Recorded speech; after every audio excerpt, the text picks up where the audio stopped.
You are now tuned in to My Skin is My Sin on Blog Talk Radio. From goons to gods, we welcome everyone. We only have one rule, and that's be respectful.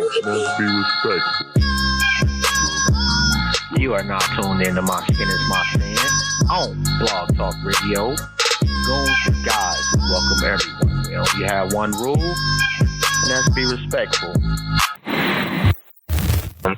Holla at us next week, man. No doubt, man, and definitely shout out to the family, liberationmindedmedia.net. That is Black Eye Stand, Do the Knowledge Radio, The Rundown with Renee, and My Skin is My Sin. Oh, and don't forget to share the show, man. If you check it out today, or if you check it out next week, or if you check it out in 1,000 years, and if you are that motherfucker that digs us up in 1,000 years, you are the most phenomenal individual to ever walk the galaxy for digging up this greatness and still share our shit, man. Shout out to you. Don't forget to check out the websites, embroshell.com, designsbymonet.com, and myskinismysin.net. Die, bitches! Yeah, I'ma laugh at you motherfuckers this time, cause I got some shit to laugh about, bitches! Poppin'. Queen B, Rock Digger, let's go. I'm so Brooklyn. I'm so Brooklyn. I'm so Brooklyn. Miss Brooklyn, spit like a tecker. Better respect her. Little Kim and Rod Digger coming for your necker. Female red man, Mr. Metha. Burning hot, catch a suntan from my breath. Birds be easy, believe me. Best roll with me than against me. It's all in together, going all out together. Got you if you got me. Y'all clones that never take me out my zone. We don't condone biting hoes, throw y'all bitches bones. Protecting what we writing, strike back like it's lightning. Shook when I'm dropping, Kim get it poppin'. Come on, this gangsta thing that I do ain't a game, child. It's a lifestyle. Bella Mob crew, hold it down like men do. Y'all stand at our curves, hypnotized by words.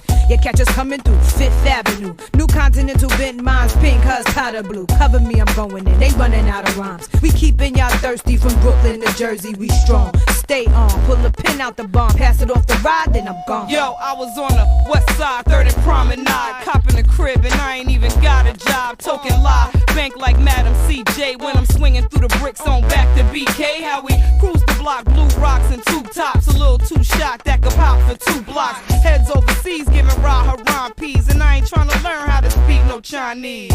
Play me close and your mic get box cut, got shit overflowing like my toilet stopped up. Hogging 2 lanes, give rap a new name. Only thing fucking with my rhymes, my shoe game. Low cut jeans on, lips of the thong. Digging Kim taking hits from the bomb. Word on the street, yo, them bitches did a song. La la la la la la la la. Yeah, y'all bitches stand up and sit down. Come out, Kim do it song. La la la la la la la la. What's good, fam? This is Jobs, and you are tuned into My Skin is My Sin on Blog Talk Radio. From goons to gods, we welcome everyone. We only have one rule, and that's be respectful. Shout out to you, shout out to your family. And I'm just checking out the replay. See if y'all can hear me. Anyway, how's life? All right, yes, we are good to go. Yo, as customary, Blog Talk is on its bullshit today, so we had to go live. So what I'm gonna do is I'm gonna go ahead and kind of update everybody, and shout out to the queens that shared the show, man. We got a lot of love for this show, man. That was very dope and extremely appreciated. Anyway, how was your day? How's your life? You know, hopefully we can make it a little bit better if it's not been the best, and if it has, you know, that's dope too. And let me make a couple of edits. Let me fix some things. You know, I'm not all that swift with the whole typing, and that didn't work. Snaps. Oh, okay, bet. What's good, Ron? Yo, peace. What's good, bro? Chilling. And let me just make sure that the people can hear you, because I don't think that they can at this point. I just need to, let's see, which one is that? No, I think I'm fucking that up.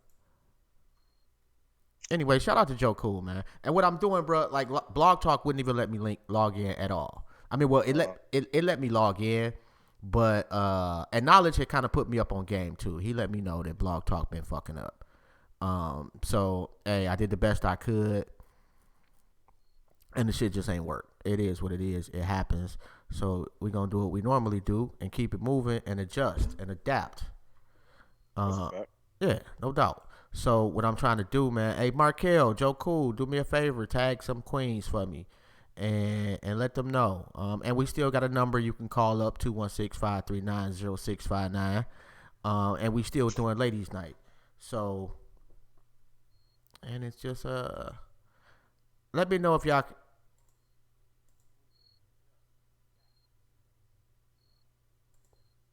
All right, I know y'all heard some echo. That was just me just making sure that I could hear wrong. Shout out to Jay Dizzle, Liberation Minded Media in the building. Peace to the God, man. No doubt, man. Shout out. And you already know, man, Joe Cool is the other member of My Skin Is My Sin, the statistician.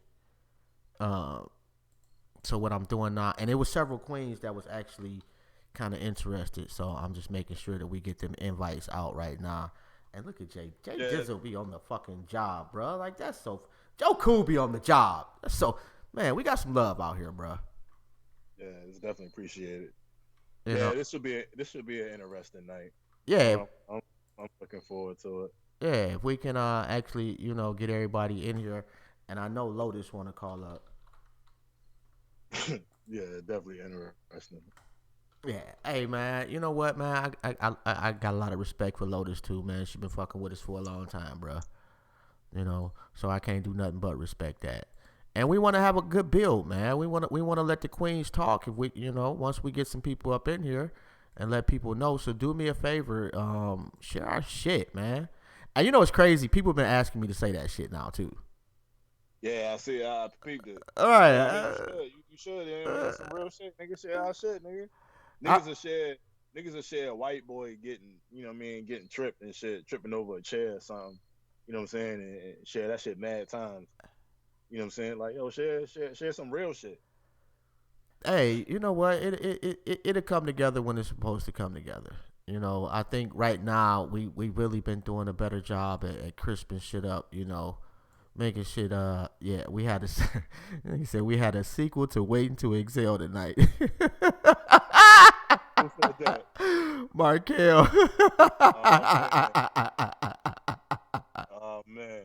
Hey man, I'm here for it, man. You know what I mean? I'm just part of the ride, bro. You know what I'm saying? Like, I'm just looking forward to hearing this. I want to hear it. And well, what I'm trying to do is, yeah. It'd be tripping, like sometimes, like my phone, I got to log out to log back in to share shit or comment, and then on the computer, I can't do certain shit, so I had to go back and forth. Yo, I meant to call you early in the week, mm-hmm. Bruh. I went to a tailgate party on Sunday, right? Mm-hmm. I witnessed a drunk man, jump vertically straight up in the air, right? Mm-hmm. And the nigga landed on his face. Oh. I don't know how it happened. Like, I saw the entire thing. I don't know how it happened. You know what I'm saying? Like, I'm still trying to figure this shit out.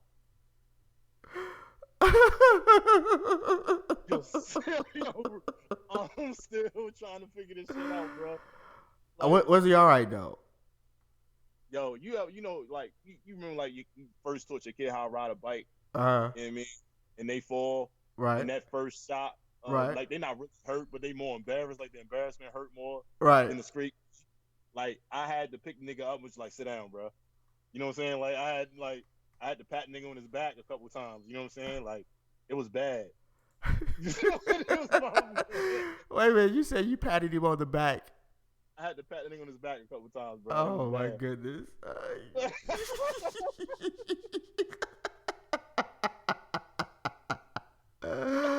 Oh my goodness, man. You are nuts. It was so bad, man. He my man, too. Nigga cool as shit, bro. I said, yo, Wow. I saw it and I was like, mind you, I've been drinking too. So like I kind of digested it for a couple days Uh-huh.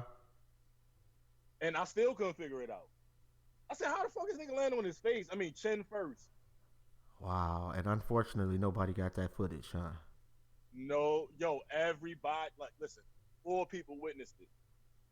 It was probably like seeing a UFO, my nigga. It sounded like it. I'm not even gonna front. Like, that's some crazy shit. Yo, my man's was right next to me, yo, and I looked at the nigga, I said, yo, how the fuck did that happen? And he ain't know either. Wow. You know, that shit was crazy, man. That sounds crazy. And I can't even find the and my bad, Joe Cool and everybody that shared it. Hey, but like I say, we gotta make do. We gotta make do. Shout out to Open Mind and whoever those other couple people that's watching, man. Definitely appreciate the love and the energy, and do us a favor and share our shit. You know, and if this your first time checking out My Skin Is My Sin, I don't really talk about shit for the first 15 minutes anyway. Oh, okay, all right, Amber Gaga, bruh. See, I was trying to wait till tomorrow. Nah, I'm not waiting. I'm not waiting. We already spoke on this shit. You understand what I'm saying? So I'm not shocked. But 10 years, bruh. And then it just, like, I just seen some shit, like, the police chief is frat sisters with the judge. Not surprising. At all. You know what I'm saying? But, like, that shit just kind of makes more sense. Like, okay. I mean, like, let me give you my take on this, and you know, I'm gonna give you a little something different, just because I think differently. I agree with you on that shit as far as the judge. Like, I'm not fucking with her at all. I'm totally in disagreement with pretty much everything that she has done. At the same time, it's our fault that she's a judge. Make no mistake about it. Like, it'd be the same niggas talking about voting is a waste of time, and then get mad when the judge do some fuck shit. Yo, but see, on one, and yo, when you say that, yo, like, something like, that's a high place for her to get there, and it took black people to vote for no, her. No, it didn't, bruh. Like, have you ever really? First off, you probably don't know, but maybe one person that actually knows by name a judge in your district. You know, unless they did some really fuck shit. That's not true. Most of us don't. You may be an anomaly. Most of us don't. But my point is that we have to do. I hope this case proves one thing, that we have to do a better job at picking people to be judges and putting them in office. And to be a judge does not take very many votes. To be quite honest, like, to be a mayor of a city takes probably, like, in Detroit, maybe 30% of the people vote. Maybe. That's why we got the mayor who we got now. People don't go out and vote. But then we complain after the fact. Okay.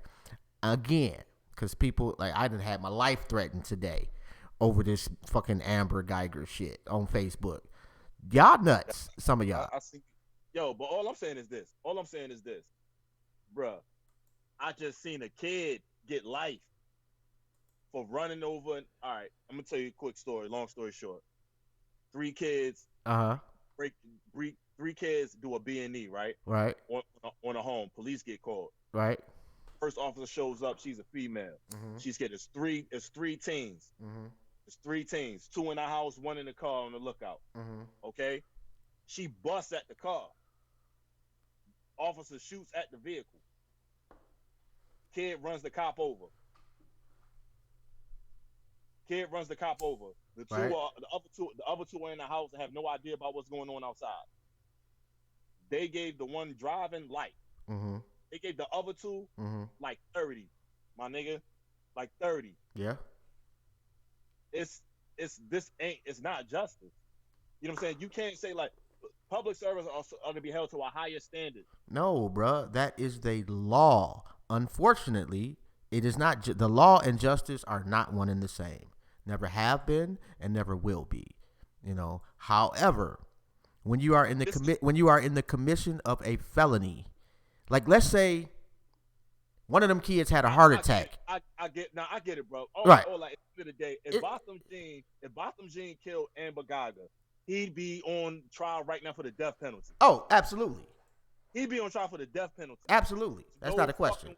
There's no fucking way in hell she should have walked away with 10 fucking years. That's bullshit. And hold on 1 second. Hold on 1 second, Ron. And I want y'all to know, if you just tuning in, and Ayoba, I want you to call up too. It's 216-539-0659. Blog Talk would not let us do our thing tonight. They was hating, so we had to go live. So we just we had it shared a shitload of times too, and that's the fucked up part. But I'm sorry for cutting you off, bro. But I just want people to know, like the Queens, this is still ladies' night. So I want you to call up because I want to hear. I got some questions for y'all. Especially now that my youngest daughter is about to have a baby in the next 2 weeks or so. I have some questions, and I'm interested in some of y'all answers, and I would like to really have a nice build, So I didn't want y'all to be like, nah, it's not our show. Shit changed. It's still your show. Call on up. All right.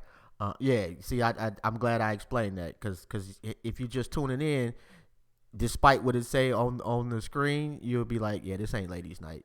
My bad, Ron, but I had to, get that out there. Good. It's all good. And then to see this nigga's family, I don't know what it is about niggas and tap dancing that seem to like coincide when the spotlight is on them, bro. But it don't get it. Like the only thing missing was biscuits. Man, like what I'm saying? I can't. I don't care, bro. Like I really don't. That shit don't bother me. There's no way. There's no way, bro. It don't. I'm kind of maybe I'm just desensitized to it. I've seen it so many times, and in my mind, I kind of look at it as like Jehovah's Witnesses going to the front door Saturday mornings every week. That's how they practice their faith. I don't agree with that shit. I cannot conceptualize myself hugging anybody that murdered a family member. But I'm not gonna slam black people because I disagree with them. What it's saying is it's what the visual gives. What it's saying is you can do anything you want to me, white man. You can even kill my children. I'm still gonna love you. No, you know what's That's what it's saying. You know what's saying that, bro. That's what the visual is saying. George Zimmerman's still breathing. That's a fact. Right. That's what's saying that. Hold on, we got a call too, bro. What's good, fam? How you doing? Oh, I forgot to be a little delay. How you doing? What's good, fam? Peace. This is the yoga. I'm just listening. Oh. Well, you know what?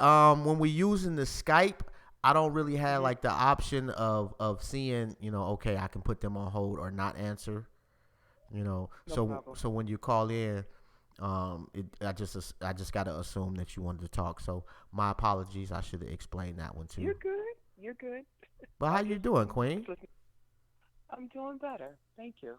That's what's up. Yeah, I've been, I don't know, praying, wishing. I don't know what you call it. I've been wanting you to get better. Let's put it that way. I appreciate it. The wishes, the prayers, all of that is working. So I take nothing for granted. I appreciate it, definitely. That's what's up. That's why I love y'all. Plain and simple. That's so dope. Let me ask you this. What's it like to be a black woman in 2019? Oh, shoot. Well, good morning to you.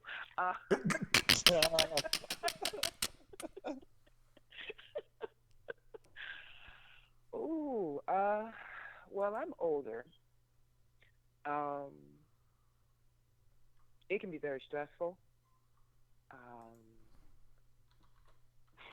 Always on guard.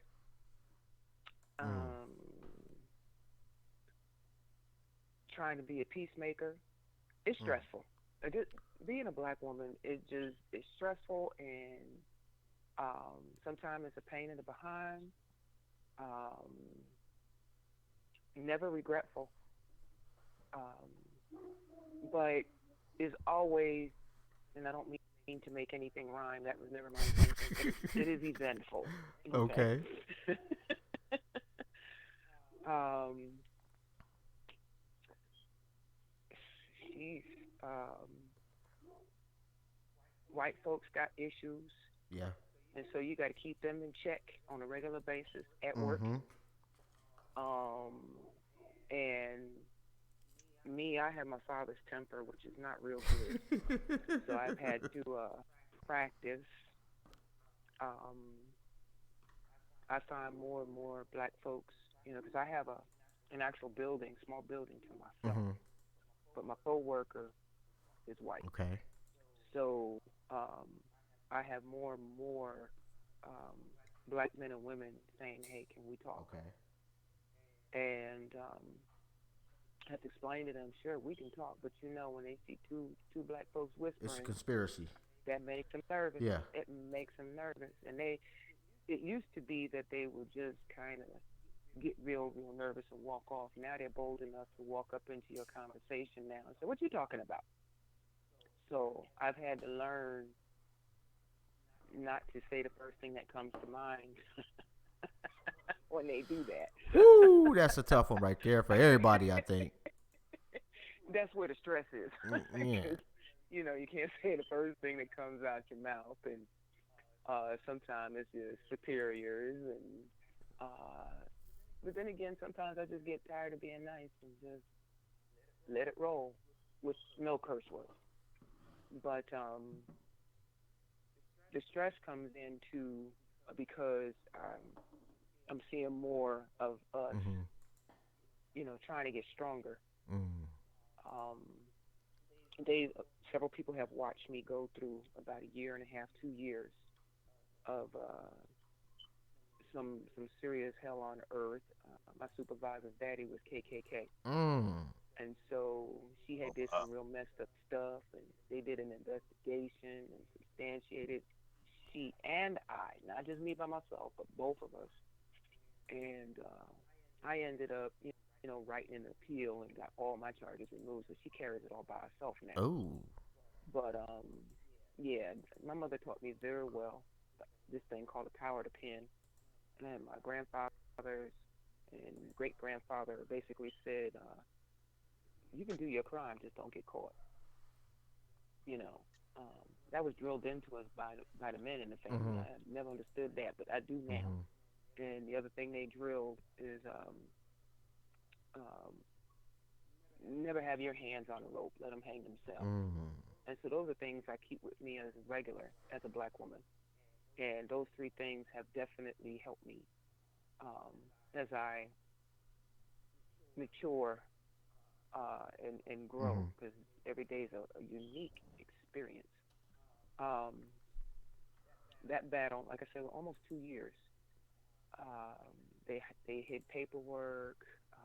They let the charges go into my local file, and they played games with my paperwork until I got to the point where I was just like, you know what? It's time for me to be the black woman I am. I don't feel like playing y'all game anymore. And when I got like that and started, demanding, you meet me face to face and let me tell you what your people did, because I tell every woman, every black woman, and every black man, you document every damn thing. Everything. And you have to, what they don't tell you is when you document it the same way, with the same spelling errors on. Don't do Monday, the 19th of September at 6:45, and then the next day, on this day they did that. No, date it the same way, write it the same way, spelling errors, just keep it, because the consistency is what saves you behind. When you start changing up, then they're like, and it's real funny the way that stuff happens. But I still document. And they know if they're watching me, I'm damn sure watching them. I don't turn my I do turn my back. Yeah. My dad used to tell me, go ahead and turn your back. They're not sure if you crazy or you stupid. But let them stand there scratching their head, trying to figure it out. But if they touch you, remove their life force. My dad taught me so much stuff. It's crazy. My grandfather and stuff. Like, and I never knew that everything that they taught was going to be needed as a black woman today. do those men still exist? No, they have all passed on. They are my ancestors. And I'm sorry, and I'm sorry, I misspoke on that question. Not them particularly, but that type of man that gives you those jewels that you feel protected around, you know. Yeah, they still exist. Are the brothers holding it down? Are we doing our job, and what can we improve on? When I talk to the brothers, now mind you, I'm older. I'm 55 to be exact. Yes. Unfortunately, too many of our people won't even see it, so I'm excited about it. The brothers that I am solid with, both married as well as single, because we have solid friendships. I'm like the little sister. Okay. And they do pass on those jewels. Some of them pass on those jewels with a lot of religion wrapped around it. I pick what I need, and the rest, I don't discard. I just put it to the side. But they're very much, they ask me on a regular basis, how are you? Their wives ask how I am, because I check on their wives, too. Because we all kind of work. I work for the federal government. Okay. So, yeah, we all kind of get put up with this mess. And I could tell you, just to kind of go backwards a little bit, when Barack Obama became president, we black folks in the federal government had hell. Them white folks was mad that we had a black president. Yeah. And they tried to take that out on black employees. But see, I wasn't having it, and I was meeting with black women more so than the black men on a regular basis. Look, this is what you need to do. This is how I did it. This is how you need to keep doing it. You don't stop, because this is about your livelihood, your freedom. They will mess with you on every level. The black men that I know of, they're always passing jewels to me. Okay. I love it. Even the young brothers are passing jewels to me, because I believe I can learn from anybody. I can learn from babies. It doesn't matter. I like that. It centers me, because being a widow is very hard. Because I don't have that black man in my life right now. And so it's like, the ancestors and the universe pretty much said, well, let's surround her, with black men that have those things that she needs. And it's weird, because they'll call me at weird times. I'll be at work or I'm home, and they, hey, what's going on? I just got a feeling I needed to give you a call. What's going on with my little sister? And it's just cool. So I accept it. I'm good. I've had to call on some of the black brothers because some white men were trying to, I guess, date, and I don't do all of that. That's not my thing. They didn't take no. They didn't take. I let them know I don't date outside my race, and they were like, well, you just need little white chocolate. No, I don't. And they intervened on my behalf, because apparently my no didn't mean anything. Damn, where do you live at? I'm in Texas. Oh, Hello. okay. Yeah. So it's very, very interesting. Oh, and hold on one second, Queen. We got another call, and I'm hoping it's another Queen. I want to get them on the line too. And there's like a little delay. What's good, fam? 2732. Am I live? Hello? Yes. You're not loud, but you here. Hey. What's going on, Queen? Oh. Hey, how are you? All right, Amani. Yeah, I was just trying to tune in. Oh, well, see, you got to just, it ain't blog talk tonight. They was fucking with us. Oh, okay. So my bad. Hey, I did the same thing. Good, yeah, good, I did the same thing to Ayoba. and we got Ayoba on the line, Amani on the line. So if you want to check out, I mean, we on live streaming on YouTube and we on Facebook.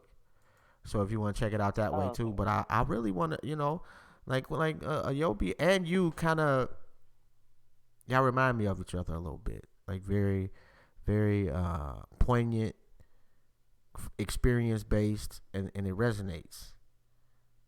So I appreciate you, Queens. Oh, thank you. Likewise. Well, I get accused of pandering all the time, and I'm like, should I pander to dudes? Like, the fuck? You pandering. Have me raise my eyebrow. I was like, I'm not understanding that. Like, how? Like, are you upset with that? And what? Wrong? Really, bro? You gonna agree with that? I heard that shit. Though. I heard that. no Derek Jackson pander, but ain't nothing wrong with it. Definitely not Derek Jackson, my nigga. Like, I'm sure, like, I'll guarantee all Derek Jackson J's got the bottom of tap shoes on them shit. But that's it. Every one. Stop it, bro. But that's actually a good starting point right there, though. Like, and I don't know, Ayoba, if you're familiar with the brother. I'm very familiar Okay. with Derek Jackson, and I dig a lot of the stuff. I was just about to say, why are women slandering him? You know Because what? When it comes down to it, just listen to what he's saying. Right. It's funny because I heard what he's saying from my great-grandparents and my grandparents and my father and my uncle. He's not saying anything wrong. And you know what? That's one of the issues that I do have, because I'm like, what does Derek Jackson say that upsets black men? And I always get the same answer. It's not what he says, it's the fact that he's always speaking on black men. Right. And that's just it. He's So not. I'm like, but so he's not saying. Does. I've seen him speak women. on sisters. Yes, he does dig into women. Yo, but I think that. But it's not a fair ratio. Like he does way more on brothers than he does on sisters. So now, if it was because you got to think about it though, that do a lot more on black women than they do on black men. Take Shahrazad Ali. She busts black women a lot and very rarely touches black men. So it's easy. That's true. That's true. You got to think about his audience. I'm definitely not a fan of her. Shahrazad Ali don't compare to Derek Jackson. Like Derek Jackson is like a whole new level. Like we are. I mean, but let's be honest, bro. We're upset that he giving away our secrets. No, right? It's it's like this, right? Like you'll have some that's just gonna talk, period. But for the most part, who is really gonna be cool with the person who gives away all the game, all the secrets? You know what I'm saying? Like. Nobody's gonna trust you when you say that. Some of this stuff, I'm not gonna sit here and lie and say it's all BS. I don't believe that. I think bro be having some good points with some of the things that he says on both sides, for men and women. I'm not gonna sit here and take away from what he offers, but at the same time, it's like if we was all slaves, right? Oh my goodness. Like including Derek Jackson. Like, is Derek Jackson gonna be the nigga pandering, telling the white man how to get to the Underground Railroad? That's so much different, though, bro. That's not. You have to understand. First. Okay, but see, look. First, people are. I constantly hear, how people like to blame these single-parent households on black women, and you better choose better. Now you got somebody teaching black women how to choose better, and you're mad. Make up your mind. I don't. My thing is, and I don't want to spend too much time on Derek Jackson. That nigga got his own show. Yeah. I'm just saying. But for me, it's about at the end of the day, we all have to be accountable. You know what I'm saying? Right. Individually for every situation that we're involved in. It's all about individual accountability. He's only speaking about certain types of men. It only applies Right. to certain individuals. It doesn't Correct. apply to everybody. Right. Like Correct. so for me, like, I joke and I play all the time, but like half the stuff, but it's just it's like I said, yo, it's like being on the '96 Bulls, and then you got, you know what I'm saying, and you giving away the keys to the triangle offense. Like, nah, bro, like certain things don't need to be spoke on. I'm gonna keep it a stack. Like, my situation is different. I'm married. Like, so him saying all that shit means absolutely nothing to me. We good. I get it. I get it. And it all applies to the men. Yeah. But like, I think off dual principle, of niggas that's supposed to be like whatever principles that niggas abide by, you know what I'm saying, or obey. I think just for like as like a dual principle, like, yeah, it's ratting. And that's how most dudes is gonna look at it. Like, now, and you also gotta talk about the emotional maturity level of the individual. Hold on 1 second, bro. We got another call too. And I'm not sure if they want to just listen or if you want to call. So do me a favor. If you want to get on air, hang up and just call right back. Cause I didn't call two people slipping, and I'm sorry. I feel bad. Okay. But We're let me ask y'all this. Are you optimistic for the relationship between black men and women going forward? Well, I'll speak on that a little bit. Mm. Being that I'm a widow, single, going on, it'll be 10 years in December. I can honestly say at this time, I don't want a relationship. Right. Because I'm not really feeling what I see. It's disturbing. Right. I'm not into, like I said, interracial relationships. I could care less if people say, well, let people love. No. My thing is if you've been poking non-black, in my mind, you are tainted. I don't do tainted. Sort of like how brothers do with pit bulls. They don't mix the bloodline. I am just like that. And so at my age, I'm seeing more and more black men who married and were in relationships with non-black, and now at this age and stage, they want to run back to black. And I'm seeing a lot of I mean, what's wrong with that though? Like So let's say you recognize, okay, you know what, I was wrong. I feel bad. You know, I need to do right and move forward. Like, why? Like the problem that's is like being labeled every a relationship- murderer forever. Well, I'm sorry, but see, the thing is, I'm not one for men with high body count. Mm-hmm. I'm not one because you pick up bad spirits and bad habits. I'm not in the mood to weed through all your spirits and habits. I'm past that stage. I don't need that in my life. I understand that. I totally dig that. You know, that was cool maybe when I was 20s and 30s. I'm in my 50s looking at 60s, peace, balance, love. I don't have time to want to help you get rid of all them bad behind habits that you got from wherever. Now you're laying that at my feet. No, thank you. So I what don't if? want all that. So what if it's And like? What kind of relationship was it? Like I claimed a white girl as my girlfriend, or I smashed a couple white girls? No, most and, of them you know what were I'm saying? married to them long term, and But it's what I'm not saying, working out. what disqualifies? Like, what if I smashed just a couple white girls in life, but they wasn't my girl? Like, it was just For me, I was in college. that's right there. That's a disqualifier. And see, to me, the way I look at it is that there can be in that particular umbrella of topics, there can be so many like. If you keep picking fucked up dudes, why would I want you? Like the first date we have, and that's one thing I need, ladies. Please stop telling all your business the first time you go out with a guy. Absolutely. You are literally Stop doing giving niggas the roadmap to fucking you over. Yep. That's my. I'm sorry, that was my Derek Jackson moment. Damn, I know you said you. That is a Derek Jackson. My bad. He did speak on that. I'm just too. saying. He did speak on that. And see, the thing Need a is, jingle after that shit, my nigga. what my great grandfather told me.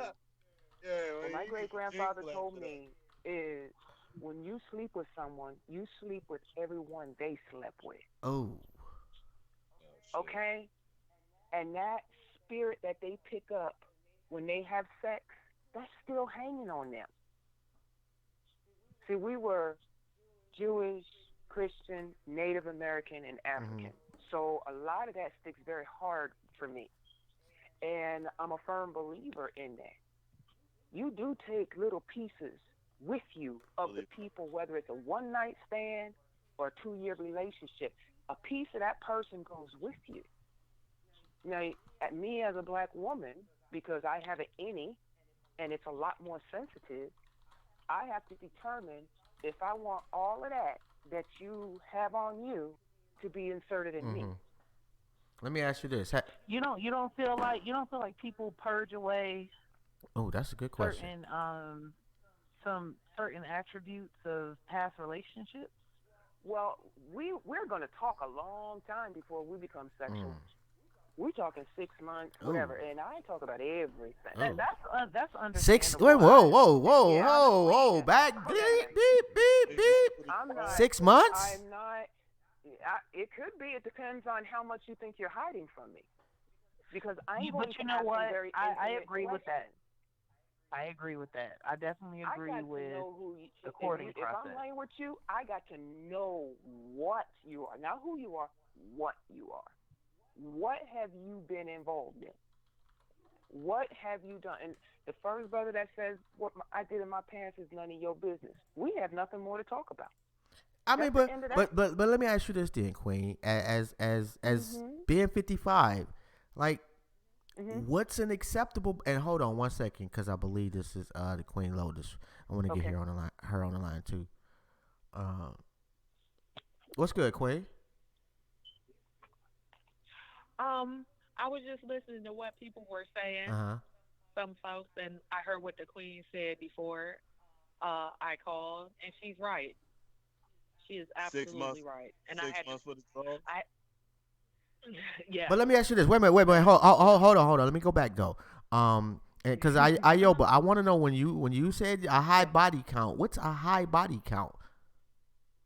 Yeah, I mean, you shouldn't be finishing off your feet, my feet, your hands, and my hands. A high body count to me, 20 is high. At 55 though, we talking about like You said 20. Like 55, 60 years old. Okay. Let me put it like this. Okay. Mm-hmm. And when I see people have degrees, it's not the degree; it's the fact that you finished something. Okay. It shows that you can follow through. Okay, that's how I see it. When you have so many partners, oftentimes it's indicative, and that's where my conversation comes in at, because I have an automatic assumption, but I like to make sure that my assumption is wrong or my assumption needs to be, looked at even more. I'm very open to conversation. The last thing you're going to get from me is a kiss or sex. That's just not going to happen. I've never had an STI or an STD in my life, and it's going to stay that way. I mean, but if you think about it, like from the numbers that you said 20, and let's say like a 60-year-old gentleman, real nice dude, got his shit together, raised his kids, wonderful home, good career, does everything right, loves his people, and from everything else, the man is dope, and he got let's say 20 bodies on him. Well, but wait a minute, hold on though. But that's like a half a body for the last 40 years, or understood. But my question will still be, why so many women? What were you looking for? Oh my goodness, that's tough. Well, What looking for at nothing? At this What age, they found you? at this age, he should know himself. And if he says, I don't even know what I was looking for, that's a problem at the age of 60. Yeah, that's a problem. That's a problem. You understand what I'm saying? This is where we got to start going back to where we had communication. We don't communicate. If you had 20, 30 people, so why did you have so many relationships? Were they relationships, one-night stands, a mixture? What was going on? Because I'm going to ask you that question. I am not shy. I mean, I love me more than anybody else. I only have this one life. And if I'm too shy to ask questions, I can end my life. That's messed up. I'm sorry. Ooh. If you can't answer those questions, just like I'm gonna be honest with them. Well, like, And what if so, I move? What if huh? I move? What if I move? You know what I'm saying? Like, what if I move from one section of the country to another? Like, what if I just like fucking? You know what I'm saying? Like, you know what I'm saying? Like, Then you're like well. real That's shit. not the man for me. At Well, least be honest and tell me that. But that's not the man for me. yeah, No. no doubt, no doubt, no doubt. What I'm saying is Mhm. like, yo, 20 bodies is no, like, you understand. That's a good weekend for Rome. Dude, nah, man, chill. Yeah. Nah, you my job right now. Oh man, he Nah, fell all represent in that because trap. my skin is my skin. Oh wow. That is not. That is not true. That is not true. I'm just joking, man. I'm just joking. I say all that to say though, like, at that point in time, does it matter? Like, if I represent myself in a fashion that attracts you, and you digging me and I'm digging you, does my body count really matter? Yes, You know what I'm saying? Like, because at that point, do you know that STIs and STDs are highest in 55 and older than they are with teens? I can understand that. Yeah, see, because you stop giving a fuck. Ain't nobody got time for all of that. Ain't nobody giving a fuck because I'm halfway in the grave any fucking thing. Yeah, But like, see, Well, I wouldn't go there, But man. see, they're in your reasoning. See, that reasoning right there That's not would my scratch reasoning, right though. off the list. I'm saying if someone was to say to me, "Who cares? I got one foot in the grave," he and I have nothing to talk about. I did because it. I got lots of life. And hold on one second, man. I want to make sure that Imani and Lotus got a chance to chime in. Queens, y'all still there? Well, yeah, I'm still here. I'm listening. I'm listening to everybody's point of view. I do understand where she's coming from. I do feel like we can't convict someone of something that they struggle with being real promiscuous in their young 20s, and then maybe 40, 50 years old, they have revelation that I'm not supposed to be living that way.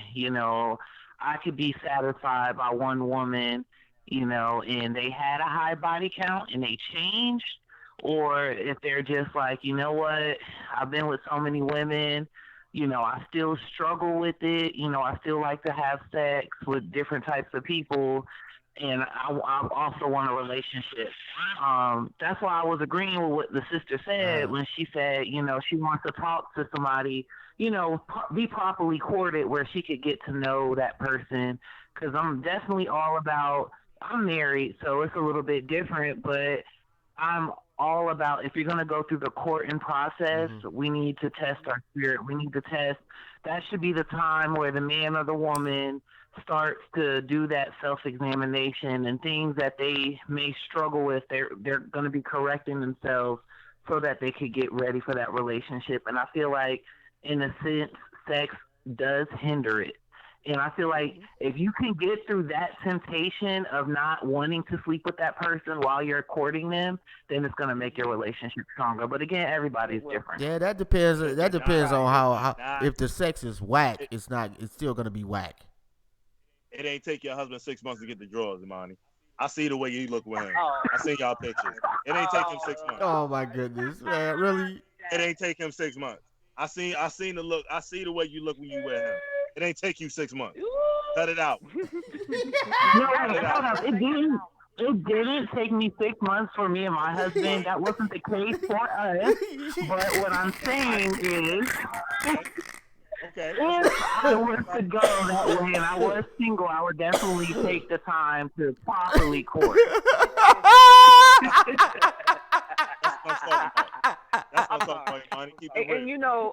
And I only threw the 6 months out there because if it has to take that long. Now, my husband, when I first met him, we were both military, active duty. And the day I met him was the day I knew I was marrying him. I didn't know nothing about him. Okay? I learned later on that he had women everywhere. But we had that conversation way before we had sex.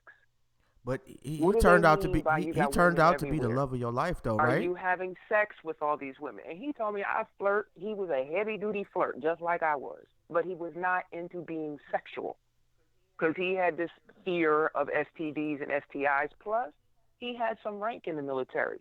So I understood that. I understood that very well. And so we had those conversations. We talked about everything from, do you want me to work? How many children we want? What type of sex do you like? What is off limits?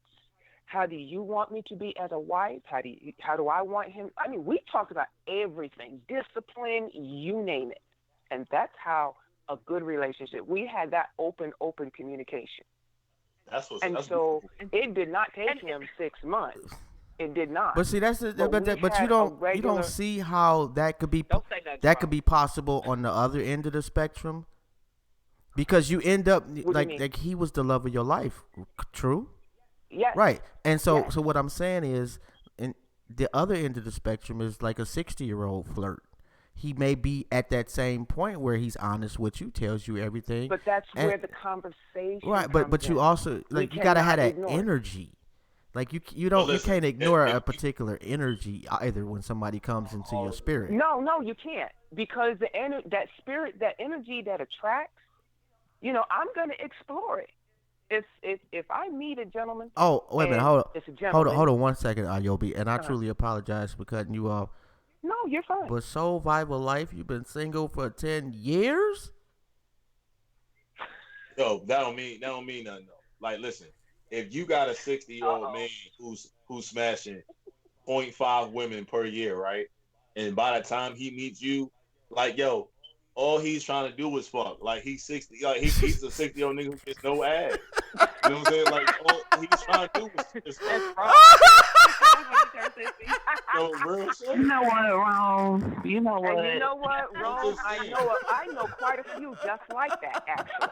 I know quite a few just like that, and I've had those conversations, and that's why we are not talking. They exist.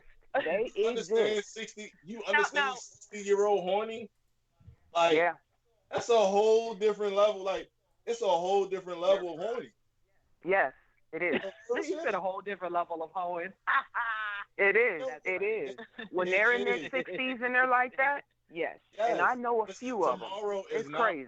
Like, I ate 2 full-time sandwiches for breakfast today. You know what I'm saying? Like, tomorrow's not promised out here. Like, man, yep. You need some help, bro. You need help. That's what you need, man. I can recommend somebody, bro. Yo, I'm just saying, yo. Like, I know 60-year-old niggas, bro, and like some niggas is mad horny. Like, all they do is trying to like they got that rent money. Like, they on deck. You know what I'm saying? Like, I'm sorry. He exists. He ain't lying. He is not lying. Now, I do have to interject on what the Queen is saying, though, to piggyback off of her. It does come down to communication, because if you want relations minus the ship, then that needs to be known up front. Right. Just like if you want a relationship, then that needs to be done. I think the biggest problem is we're so busy trying to get everything now that we're not looking at the long term the way that we're supposed to. So all the courting and the chivalry and all that other business, that goes sailing out the window because everybody wants everything now. Okay? Right. And then when they get it, it's like, well, that's where you get the number count going up.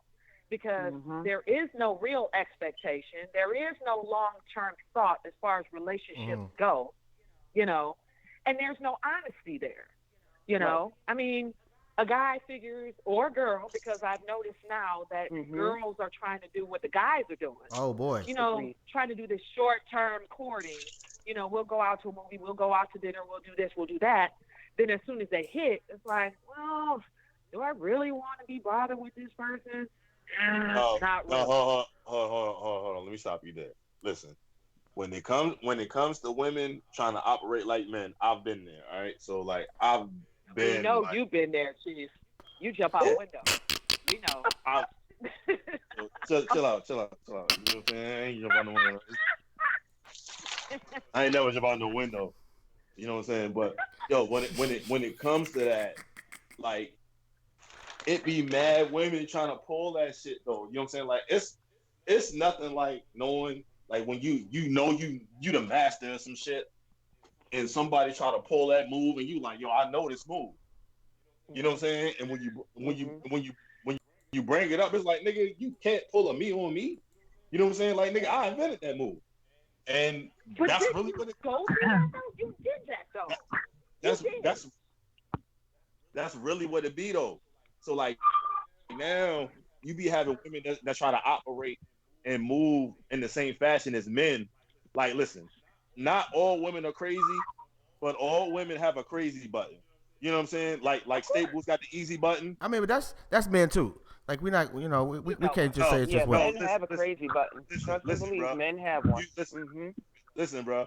All women have a crazy button, like the easy button for Staples. So it's like 7 to 8 inches inside of it, and if you tap that button, like, it says it's crazy engraved on the shit. You know what I'm saying? Crazy is engraved on the shit. Like, when you hit that shit, it's like hitting a fire alarm in school. You know what I'm saying? Like, all that cool, when she was cool as a motherfucker, all that shit goes out the window. I mean, but that right there has an expiration date, if we're gonna be honest about it. And hold on one second, because somebody got some background noise, and I want to make sure people can hear us clearly. I don't know who. No, it does. It does though, bruh. Nope. Like. Well, I take that back. As far as a relationship is concerned, it has an expiration date. But if it's just some side piece action, that's a whole different ballgame. But as far as y'all being together, like, you can be doing all of that and not paying a motherfucking bill and sitting up with your hand in your pants, and some little dick nigga with a good job is gonna steal your woman. That's true. Like, if you knocking the dust off of that, it's gonna buy you a little bit of time. It will. You know, it will. Shit together. It'll buy you a few extra weeks. It probably will. You know what I'm saying? Yeah, another month or two. But we got some queens on the line. Let's see. What is that a fair statement? Yes. I wanted to speak on something one of the sisters said, how in relationships, how we want everything at one time. Like, if we're going to go that route of getting conversation from somebody, as women, we want to hear everything that we want to hear.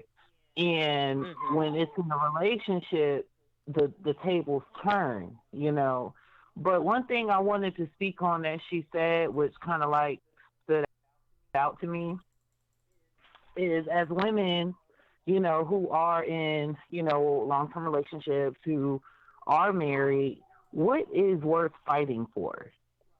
Like, I've been trying to get this conversation for a while, because me personally, I've went through things in my marriage, and nowadays, like, this generation from the generation, you know, like my grandmother's generation, who've been married for 40, 50 plus years, like, what is worth fighting for? Because now it's a lot of women, 29, 30, when they do get married and they start to go through, you know, trials in their relationship, they're quick to walk away. It's not being steadfast. Like, I wanted to get that advice from my elders, the sisters on the line. Like, what do you feel is worth fighting for in a long-term relationship?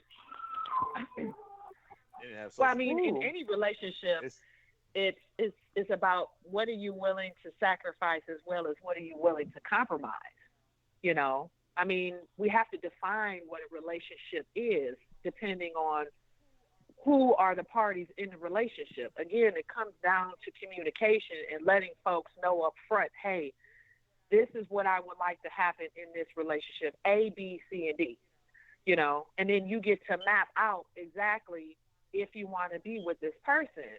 As the queen said of her meeting her mate, and she noticed off the rip that she found her soulmate. Not everybody is like that. So we have to figure out, you know, if sacrifices are made, if compromising is being made, if communication is open, both good and bad. You know, in the relationships in this generation, it's like You know, if I don't have the car, if I don't have the house, if I don't have the income, if I don't have the degrees, I don't want to be with you. Superficial. And you know what? I'm sorry, but I gotta disagree with you on that one because I think that we overlook the relationships that aren't noticeable so much. Like when you on the bus and you see that 20-something couple and you know they struggling, but she on his shoulder and that nigga look tired as fuck, but he feel better. And you can sense that. And we overlook that shit because, you know, that ain't a shiny relationship. I think it's a lot of strong relationships out here. But I kind of wanted, like, Imani had a good question. Like I think what she's trying to say is, what's the cutoff as far as the fuck up in a relationship? Like, some people can have infidelity in a relationship and be together for the rest of their lives. Some people catch their woman looking at somebody and will break up with her ass. You know, like what should be a really good, you know, like, and how do you judge, is that person worth it? You know what I'm saying? Like, am I bad knowledge? I'm just saying. That's a good question. That was a good question, Bob. But that's exactly what I wanted to know. Just hearing from my sister who's been experienced, you know. Yeah, it depends on the state law and how many years they got to be together before you get had. No. It depends on the individual. Because if the individual doesn't have the self-confidence and the drive and the determination to make the relationship work, it's going to fail before it starts. Period. Well, like you said on the bus. There's a lot more to it. I was married over 20 years. My mother and father were married 53. Okay. This is where the communication has to be so deep that you reveal yourself. Okay? Not many people do that. And that's what's sorely missing. We're so afraid of being hurt that we don't want to reveal ourselves. One thing I was always taught, is when a man confides in you, you are not allowed to use that as a weapon against him. Because you ain't you-know-what person. You are not even human when you do stuff like that. That's a lost art. That's mean. That is horrible. And we definitely got to stop doing that. When people confide in us stuff that tears them apart, stuff that has broken them down, you never, ever, ever use that as a weapon against them. We got to stop doing that. That's old school. You don't do that. So that's how long before it becomes a business decision? It's not. It's never a business decision. What depends on that? The thing is, okay, for you decide when you start to communicate, that's where you find out if you can do this or not. Okay. My late husband was in Desert Storm. He was exposed to all kinds of toxins. He had health issues. He had drinking issues. I would never leave his side. Never. Right. Okay? I don't care when he got mad and he got drunk and he was cussing or he was upset or he fell asleep. You know, he never put his hands on me. He said some things that were hurtful. I would never leave his side. He didn't do that to himself. That's you. You understand what I'm saying? That's you. You want to Ain't no way in the world. Well, see, I was prior military too. So I knew what they were going to do. I knew it. And I told him, I said, no matter what, I'm not going anywhere. You are stuck with me for life, you know. And some things popped up, and he thought I was going to leave. And I never forget it. He told me, he says, I'm trying to be a better man. Please don't leave me. That sealed it. I was never going to leave him. Never. And so we went through some trials and tribulations. People thought we would never, because we had already knew from day one we were getting married. And so people were like, oh, y'all ain't going to last. Y'all ain't going to last. No, we lasted. You know, 4 children, we lasted. Okay? That's what's up. But we went through stuff, and I wasn't going to leave him. He never cheated. There was no infidelity. There's no physical abuse. There was some verbal, but that was alcohol talking. That was the crazy medicine that they had him on talking, and I knew that. I knew that. Wow. It was a matter of protecting our children So our children knew what was going on, and I explained it. And my children are all grown now, so they understand behavior health. They understand the impact of chemicals on the body. They get it. They get it, because that wasn't just me going through it. There was a bunch of us wives and husbands going through this mess at that time. Because Desert Storm was horrible. You had a lot of children without parents. And all. I mean, I think it brought us all together, that particular war. Because my mom was in Desert Storm. Yeah, because I even took in children whose both parents were deployed. Wow. You know, and I was like, okay, I don't know what to do, because the city was just like, we need help. We got too many children. And I was like, okay, I'll take 2. And I already had 2, you know. So it was a different thing that was going on. I'm from Jersey, and that's where that happened. But understanding what he was exposed to, being military and knowing what these nuclear, biological, and chemical agents do, you don't leave them. They need all the help they can get, you know. So I decided to help him take on his fight. And I was just like, I'm your wife for life. And I think that's why I don't date really now, because I feel like I'm cheating on him, even though he's not here. You know, it's hard. And my mother and father kind of went through the same thing. My mother wasn't military, but my dad was. And my dad was exposed to stuff. My mother wasn't leaving my dad. I don't care how, because we understood. And that's where those conversations come in, where you understand. You know, I found out through my mom that growing up, my dad never had a birthday cake growing up. And, you know, she gave him his first birthday cake. Wow. My husband was like, yeah, we didn't really celebrate birthdays. We didn't celebrate too much of anything. So we made it a point to make birthdays, Father's Day, every day special. You know, because I knew that that was a gift that I could give him that uplifted him as a black man. You know, he would go to work, because he worked for the post office later, and the supervisor was calling him boy. And I remember back in the day, you didn't call a black man boy. They called each other man, because at work, that's what they would be calling them, the N-word, boy, and all the rest of that. It was imperative that they were men, always men. And I think it was because of where I grew up and how I grew up, that I have the way I'm put together is a little bit different, you know, because that's why it's imperative that I get to talk to and communicate with anyone I am thinking about dating. I want to know if this is the person I'm going to stick with, or if this is the person I just can't do it with. Because I am 150,000% dedicated. If I select you, that's it. That shit. That's you it. You make me want to go ask my wife to marry me again.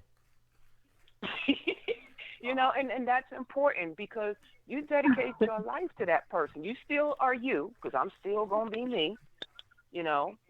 And I've never gone through a cell phone, never gone through a wallet, never gone through a briefcase, never gone through I could care less, because I trust in you that much. I don't need to know that much about you. And I'm going through all of it.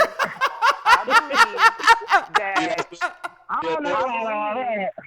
I got you, but I believe that he has a level of privacy, because marriage doesn't take away all that. I trust my husband 100%. I don't have to. I don't need to do all that, because if I do all that, I don't need to be married. Exactly. That's me, though. That's me. That's me.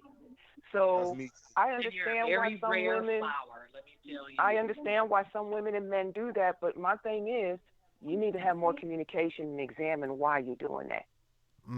I know why I do it. I know exactly why I do it. Why is that? I know exactly why. And it's not that I don't trust him. I just feel like, stop looking at me. My husband's looking at me right now, like, because I go through his car, his wallet, I go through everything. I go through everything. But no, I really do know why I do it. It's honestly, it's just out of insecurity. That's all. It sounds like you are. It sounds like you are punishing him. I get comfort. I get comfort when I don't find anything. I'm like, great, that's perfect. But see, then what happens is your insecurity. You put that on him. How's that fair? No, he didn't. No. But see, that's the thing. I don't make it an issue with him. I don't be like, you know what? I'm mad at you. No, we don't do that. I don't make it an issue. but I do like to check. Also, it's for me, it's like a guard thing. Like, I'm like one of those women that I let my guard down. I just feel like, But you aren't. I'm that chick that you wouldn't cheat on, because it's not too many women out here like me. But let me ask you this, Queen. I've let my guard down. Let me ask you this, Queen. And I've been disappointed. Let me ask you this, Queen. Are you punishing your husband for someone else's bad act? No. No. You sure? No. I'm 100%. Look, I'm 100. Where did that come from? I'm 100% positive. Okay. I'm not punishing my husband off of somebody else's bad act. And I'm gonna leave it. And I'm gonna leave it at that. Okay. I respect that. Okay.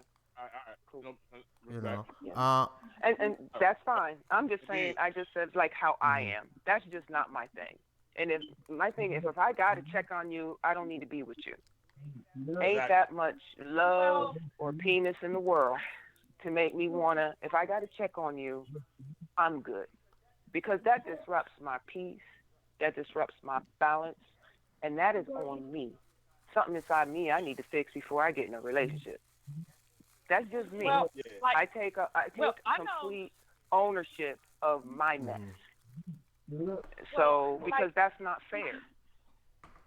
I mean, in my, I'm sorry. Mm-hmm. I'm sorry. No, go ahead. Like, I was married too. Joseph knows this from our adventures. But when I was married, I was both sides. I was both queens at one point. It was like I put 100% trust in my ex-husband. At first, I didn't look through his phone. I didn't check his wallet or the car or anything like that, because like with the one queen, I'm like, okay, well, we're in this. We have these children together. It's great, blah, blah, blah. But then as time moved along, it was like he, on his end, became complacent and comfortable, because his logic was, well, she's not going anywhere. And in his mind, he's like, well, since I know she's not going anywhere, I can pretty much do what I want to do. So then he started getting lazy. Thank and you. then it's like, okay, wait a minute.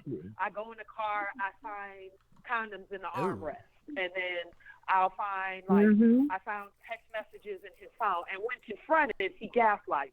Well, what are you talking about? Well, you must have lost your mind or something, because you're insecure. You don't have any confidence in our marriage or relationship. Next thing you know, here comes kids outside the marriage. Well, where did this one come from? Oh, that one isn't mine. So we're going down to establish paternity, find out the child is indeed his. So then he busts out with the Lotus, don't leave me. We've been together for so long. We need to do this, that, and third, because I was with him for 23 years altogether. And I went through hell and high water with him, and I had. I just honestly wish that women, and I'm not, no disrespect to anyone on this phone, but I really wish that women would be honest with themselves to say they do struggle with insecurities in their relationship, because I personally struggle with insecurities in my relationship, and I don't think that it's an uncommon thing, and I don't think that you don't love yourself because you struggle with insecurities, because I'm going to say this with respect, men could, some men mess up, and I'm not saying that you can't get better, but I don't like feeling like, oh, well, you want to check, make sure he not doing, he where he's supposed to be. I don't see nothing wrong with that, because men get tempted, and I just feel like, you just got to be on your game at certain points, and it's not to sit there. It really is like, yo, my husband is a plumber, like, and he's very attractive, and he fights, he does a lot of boxing, and he trains a lot, so he gets the stares. He gets tempted. Queen, I know. Queen, I hate to cut everybody off, but hold on one second. We got another caller. I'm gonna bring another queen, I believe, on the line. Oh goodness. Oh. Yeah, you at the airport? Hello. Yo, what up? This open mic. No, bro, we can't. It sounds like you on a plane. Actually, on the runway. I'm in the driving. Well, you better now? Yeah, that's a little bit. Yeah, you see how many bitches can twerk now? Do you see that? Like you see how some of these women knees is bouncing now? Like that shit is hard out here for niggas, yo. Like and as a woman, for me, I'm only 29. I gotta keep up with my sex appeal for my husband. Like I can't get too comfortable with him to think that. And it's not. I know my husband now wouldn't step out. I know he wouldn't now, but I know at the same time I still have to keep myself appealing to him, not just spiritually, because we have that spiritual and mental connection, but physically I gotta be on top of my game, because as women we do get insecure looking at other pretty girls and they got this, they got that. I'm not about to be getting no booty shots or breast implants, and no, he gonna love me for me, but I know what I have to do to keep him focused on me, and I gotta keep up with the game. Like once you I don't really got think him, you need like, to do much. You got him, it don't mean you got him. Because you got him, it don't mean you got him. Like you still got to keep up with that shit. The same way us as men have to continue to court and date our women, even when we feel like we got them. Like we still like going on dates. They still want to touch, like you know what I'm saying. Like you gotta make sure, like yo, bro, I got Smashiversary. You know what I'm saying? Smashiversary is a must in my relationship. You know what I'm saying? Smashiversary. Yes. Smashiversary. That actually makes sense though. I'm with you on this one. It's a holiday. I know, man. It's a holiday. I feel bad. Like I need to go do something. I don't know, bro. But I agree with you. Fact. Oh, yo, listen. I like Smashiversary is the holiday in which the first time y'all ever had sex, and the day of that month is a highlighted holiday for every month. You know what I'm saying? So, however y'all gonna celebrate. That's a yo. Listen. No. My bad, bro. But I read what this nigga Dolly said. Just box with him once a month.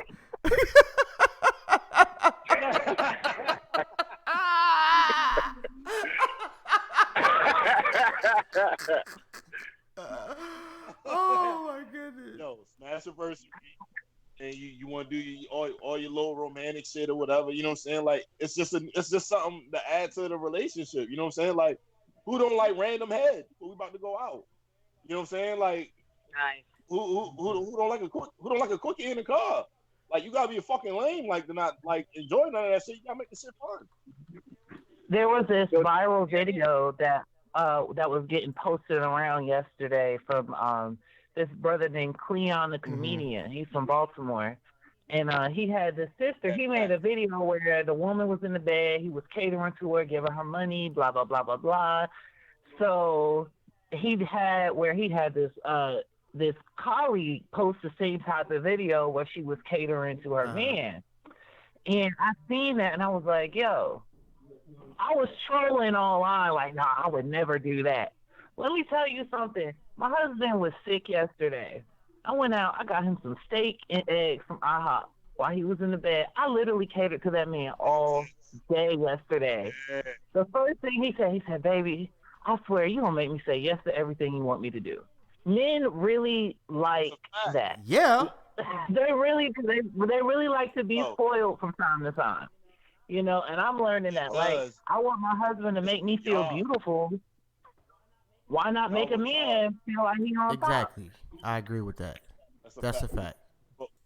See, a lot of women don't think like that. Women don't even think to make some shit like that happen because they got vagina, bro. Like, they taught that shit. Like, you know how long it would take. I ain't gonna say all, because I've had a lot of women who put thought in the shit that they did for me. You know what I'm saying? And vice versa. But you got some women who think just because they got pussy, you know what I'm saying? Just because they got pussy, like I'm supposed to be dropping down to my knees and shit. You know what I'm saying? And doing all of this when it's like, I mean, but to be fair, like we all sexist to a point. Like men have been taught that women should do X, Y, and Z, and we tend to expect women to do X, Y, and Z, and vice versa. we have been taught that women should do X, Y, and Z, and we kind of expect that. Whether that turns out to be practical in your relationship, and I think that's one thing people get a lot. Like a lot of people had a relationships for other people. Right. And I agree. I think that goes back to what she was saying about communication. It does. I agree with you, bro. Like down and talk. And by the way, I'm not sure what her name was. The one whose husband was in the military. I don't know. That's Queen Ayoba. Talking, but is she still online? I'm still here. Okay, this is open mind. I wanted to apologize to you because I misjudged you in the beginning. I was listening to you talk about your husband. No, serious. No, real talk. I heard you were speaking about your husband, and I think that in itself is why you've been single. I don't think it has anything to do with the vibes that you get from men or the men you're meeting. I think you love this man so much. This was your boo. That's right. And because he passed away, yeah. I'm saying he passed away. God rest his soul and everything. I don't think because my grandmama right now, my granddaddy was 7. Granny's like about to be 75 next month. She been dead. Ain't found no man. Don't want nobody. She want nobody with my granddaddy. So I was listening to you talk. I'm like, that's why she don't have no man. It ain't got nothing to do with us as men. Oh, absolutely. Having high body counts and all that. That ain't got nothing. That's your way of shielding yourself. You just miss him, and you want him and a man, and it ain't gone. He gone, baby. No. I mean, but you can't. But that's just wrong. Hold on one second. Hold on one second. Open. Let me tell you. I get what he's saying. I understand. I miss him. Ain't no lie. I miss him. And like I said, I do feel like I cheat. However, I am still very leery when people have so many partners because you do pick up stuff from other people. It's going to happen. Stuff sticks to you, whether it's a one-night stand. And sometimes when people talk, it comes out in their speech. That's why communication. There is someone there is someone I am very, very interested. And he is the first time that I look at him minus my husband. But we're going to have a whole lot of conversations. Because I want to make sure if I give me to him, that is correct. It has to be. Listen, I understand. But at this point in time, you are absolutely correct. I mean, I have dated prior, all the rest of it. I've done that. However, but my husband was deeply embedded in my soul. That's my soulmate. And I had to stop and make sure that I was healed enough and not projecting my husband on another man, because that's cruel. That's mean. That's wrong. But sometimes you do things unconsciously because you're a human being. That, but you're a very spiritual person, right? I'm a very spiritual person. And I'm not speaking anything out of malice. I'm just saying that sex isn't the only way for people to pick up spirits. That's what I wanted to say. Because you're attaching that to sex only, and people can come to you with those spirits that you speak of, that they attract from sexual contact. Sexual contact is not the only gateway for people to have bad spirits. I know that. In that regard,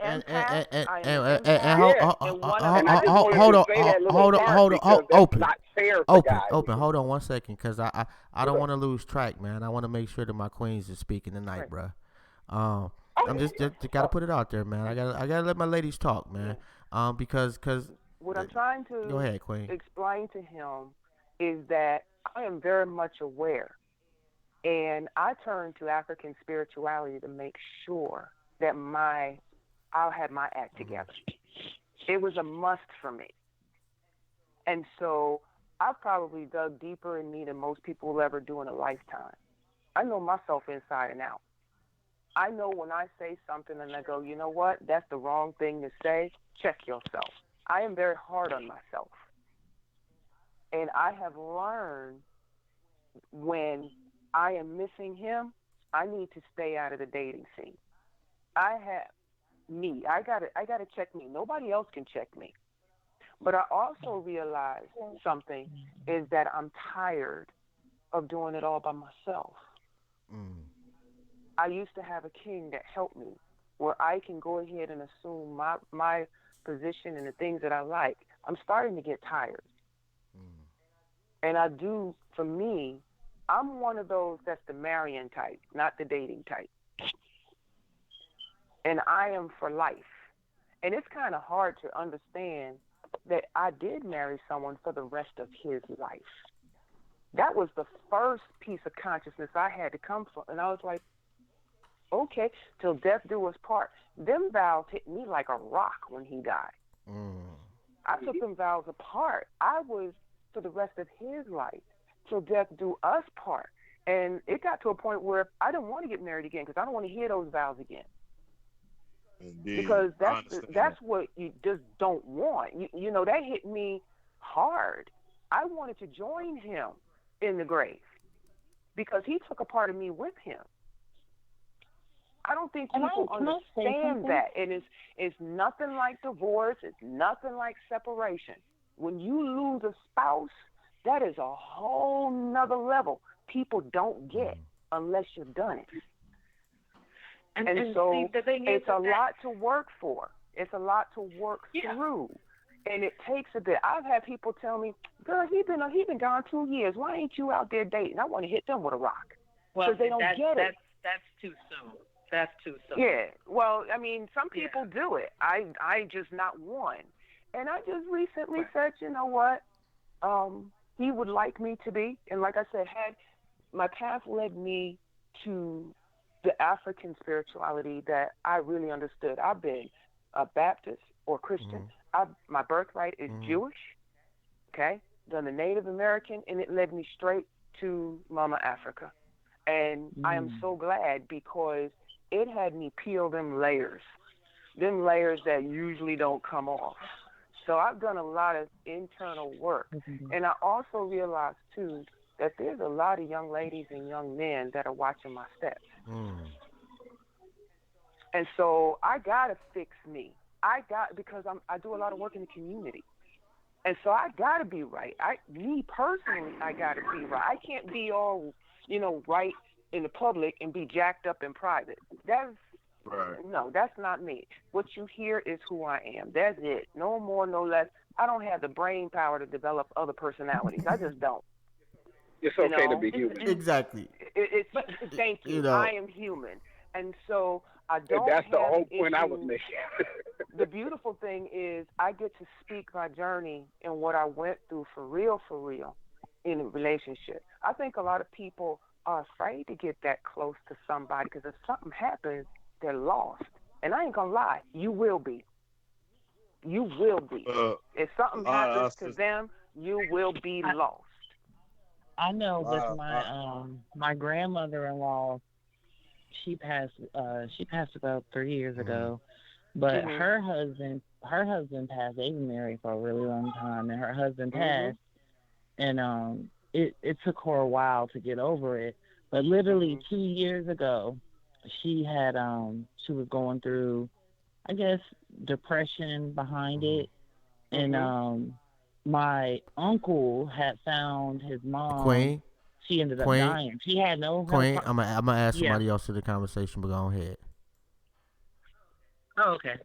Yeah, but her mother, my grandmother-in-law, ended up dying, and what she had wrote in the letter was that her children were grown, they were taken care of, and she really died of a broken heart because she wanted to be with her husband, and she really wrote a letter to the Most High asking him to take her, and they found the letter by the bed. So I can't even imagine. Like, I personally, I can't stand being away from my husband. Like, I'm tied to him. I couldn't stand it. Yep. That's my best friend. I did add, I'm not sure who that was that just called. You are on live, just so you know. Who you want to say who you are? This is Imani. Hi, Imani. What's going on, Queen? Hi, how are you? Yeah, we deep up in here tonight. Yeah, bro. Yeah, I really, for me, like the joys of being married, I love the protection that comes with having a husband. Like, I have the privilege of working from home and, focusing on our business and, my husband, just the little mannerisms, the things that he does. Like when I go out and I have to do, I have to go out with him, he's like, take the dog with you. Like we got a dog so that the dog can protect me when he's not around and protect the children. Like I love stuff like that. And I just couldn't imagine that being taken away from me, It's like, I don't know. It's just like your husband is your strength. So I could completely understand not even wanting to date or just even feeling guilty just looking at another man, after they pass over. I think the thing. Wait a minute, I want to say one thing. Is the other Imani on the phone too? Is it two Imanis? Yes, I'm here. Oh, okay. Okay. All right, and I got a question for you. You're in school, right? Yes. Busting your ass, working, got a kid. Yeah. Yeah. You are not married, correct? No. Engaged, but not married. Okay, so what is it like for a sister that's doing all that to keep a man? That's a good question.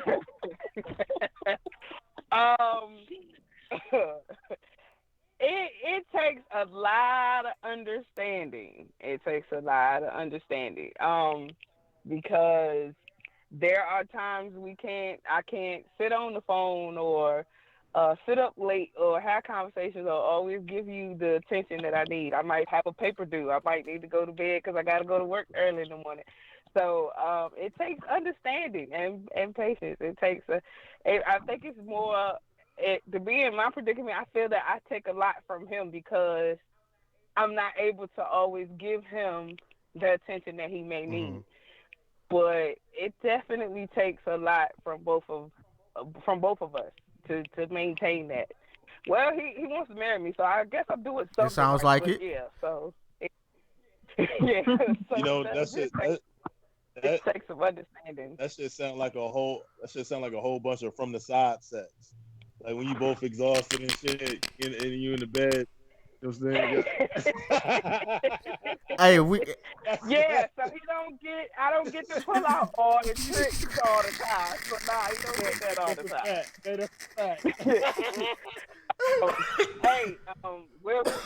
sometimes it's not even that. It might be a phone call, be like, hey, this is what we have to do to make it work. But, yeah. Oh my goodness. Yeah. Hey, that's very underrated, by the way. I'm just saying. Yo, but listen, like the type of women that's speaking, from a point of being married. Like you only hear about relationships like this in Beyonce songs nowadays. You know what I'm saying? Like you're not getting a whole lot of women that's actually living like that. You know what I mean? And it's a whole different mentality now. So like the quality, in my opinion. You know what I'm saying? The quality of women has lessened. Like it's so hard to find, and it's some dope chicks. But then at the same time, like everybody's got their own shit with them. But when you got some with this, I don't need a man for shit. Like a woman could get online right now on Amazon and order a whole jackhammer for a pussy. You know what I'm saying? And say I don't need no nigga. You know what I mean? For nothing. But in the reality is your nature says otherwise. You know what I'm saying? Naturally, you're going to be yearning for the company of a man. You know what I'm saying? Naturally, you're going to be yearning for intimacy with a man. You still, you know what I'm saying? You still have to acknowledge and appreciate a man for what he brings to the table. And I think now, that in itself is lesson. You only have certain women. You usually have to get women who came from women who knew how to appreciate a nigga. Because you got to learn how to do that shit. You know what I'm saying? Yeah. Right. You gotta learn how to do that shit. Because I've been with women who don't know how to appreciate a nigga because they daddy wants shit. That's crucial. That really is. Yeah. You know, And I really do feel like that just comes. I mean, just me being. I've been married for a year and we got a year and 6 months now, and I'm just now learning I'm learning my husband's language. I'm not gonna say I'm just now because I knew things about him, but as you know, time goes on, I have to learn what things he likes. Like I know one of the biggest things is we tend to say naturally as women, men don't communicate.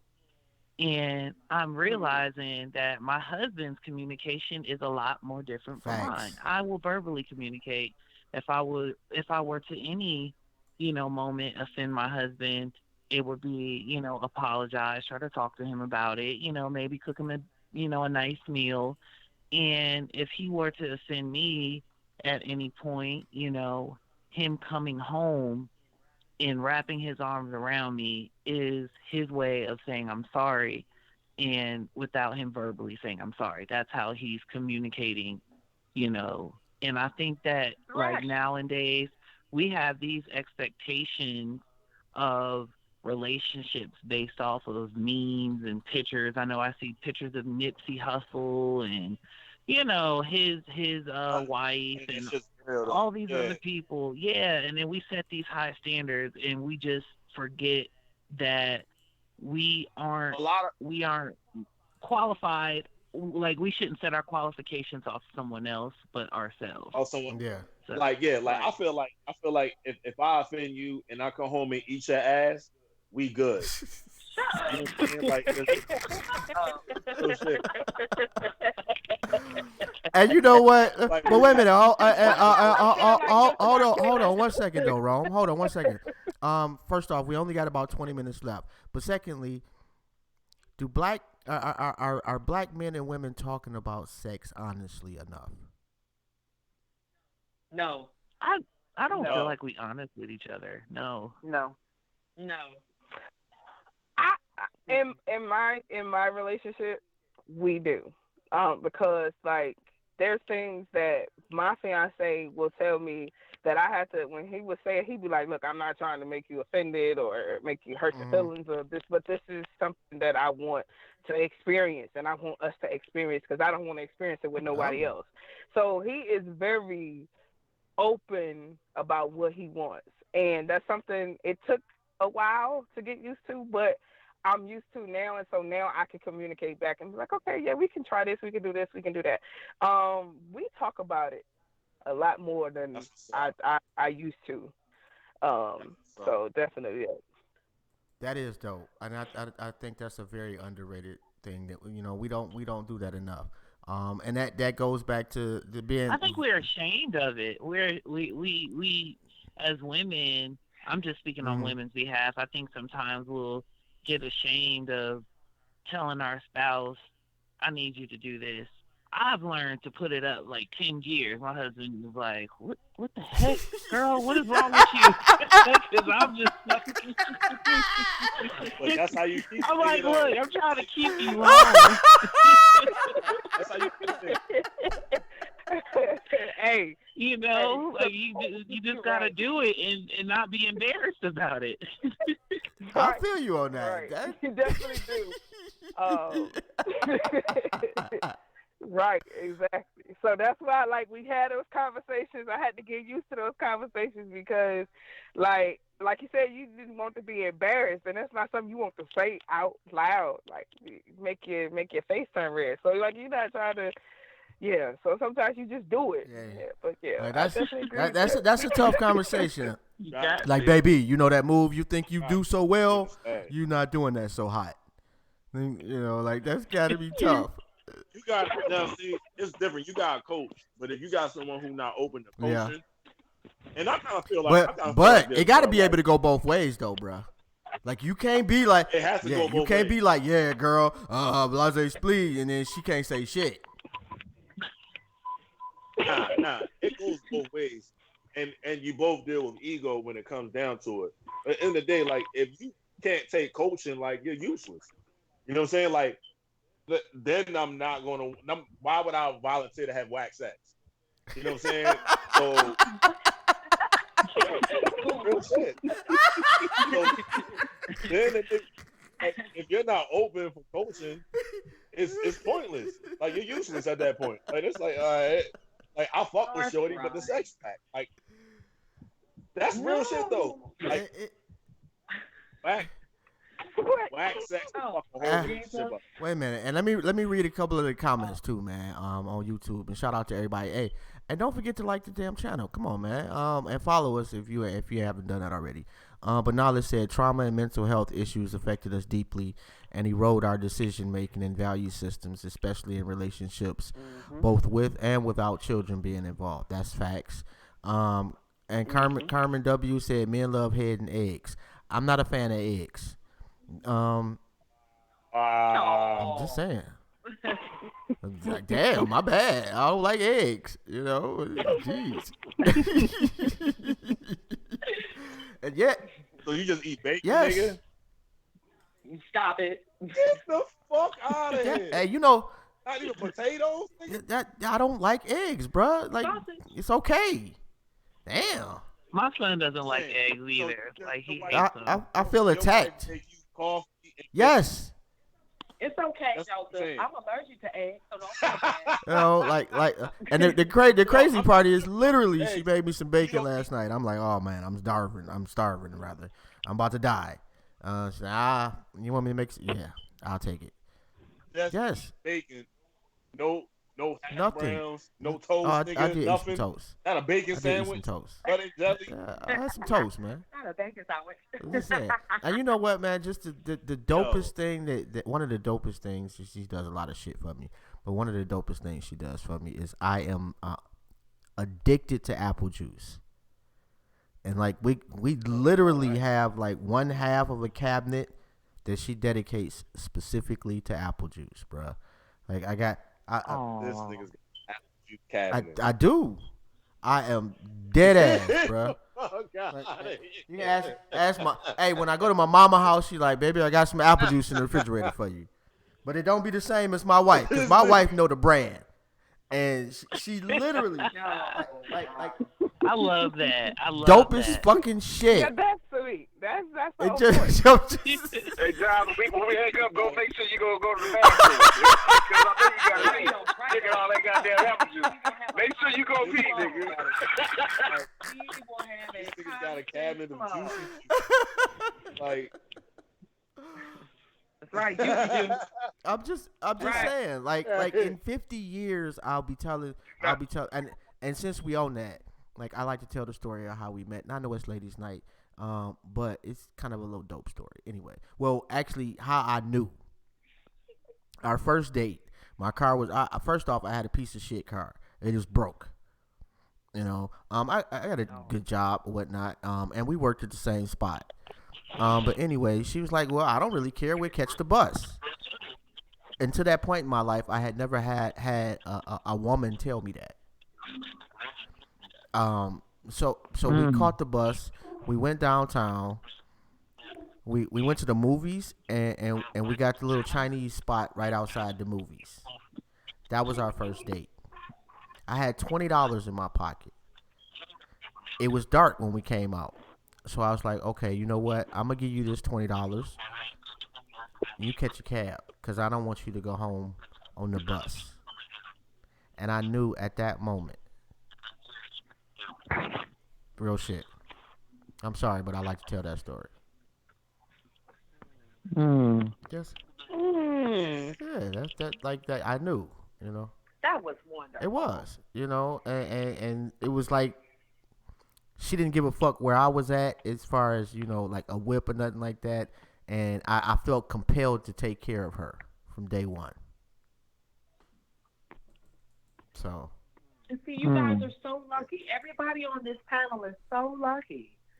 Because I got the worst end.